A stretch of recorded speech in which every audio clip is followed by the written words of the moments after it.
nyo, bilib na bilib talaga ako dito kay Madam Leni Robredo at saka kay Isko Moreno. Alam nyo bakit? Kasi ano sila nagtatrabaho sila nang hindi nagpipili ng kulay. Kasi kung matandaan natin, si Isko Moreno at si Madam Leni Robredo, magkalaban yan sa pagiging presidente noong 2022. Pero kung makita natin ngayon, wala silang pakialam niya sa politika. Nagsiservisyo lang sila, nagtatrabaho. Makita mo talaga yung totoong leader na nagmamahal at nagmamalasakit sa kanilang mamamayan. Wala silang pinipiling kulay. Ang sa kanila lang is magserbisyo, magtrabaho para sa kanilang mamamayan at deserve saluduhan.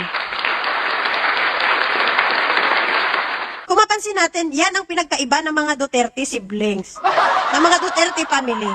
Sila pag ayaw nila sa presidente, hindi sila makikipagtrabaho. Kaya kita nyo yung lokal ng Davao, nagsiswimming sa baha, kunting ulan lang.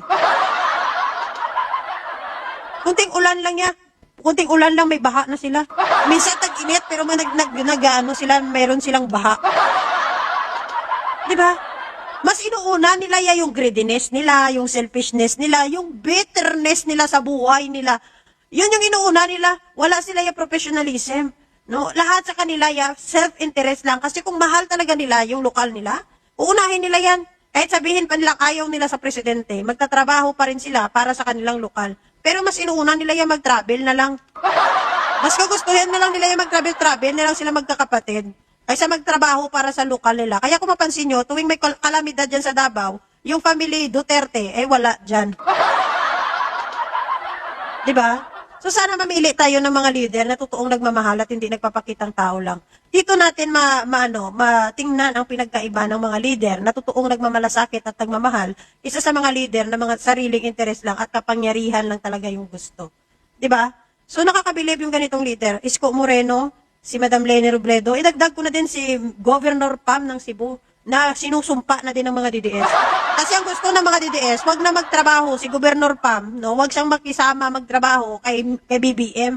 So paano ang Cebu kung hindi si Governor Pam makisama sa Pangulo? Anong utok ba nga gamay kayo, di makasabot, no? Imbes nga ang mga tao, sabihin mo, sige, magtrabaho kayo. Sila, wag kang magtrabaho kayo, Pangulo, si BBM. Isusumpa mo tayo yung isang gobernador na makita mo na nagsiservisyo kasama ang Pangulo, nandyan, tinutulungan yung lokal, tapos kayo magagalit, kayo kasi nagtrabaho kasama ang Pangulo. Timano galit si Gobernador Pam. Ano siya? Kailangan ng local government, kailangan nila ng tulong nasyonal. Gets nyo? Paano sila mabibigyan ng budget dyan kung wala ang nasyonal? Mano sila? Utok ba? Idagdag na din natin yung sinusumpa din ng DDS ngayon na si Mayor Gungun. Sinusumpa na din nila. Nagkalay na ano ka mo porket sinabi lang ni Mayor Gungun na nag-yes sa impeachment ni Sara, which is dapat lang panagutan ni Sara. Anong masama doon? At sinabi ni Mayor Gungun na ayaw din niya dyan kay Duterte. Nagagalit kayo? Gusto nila, talaga gusto nila lahat Duterte. Nagkailano ka mo?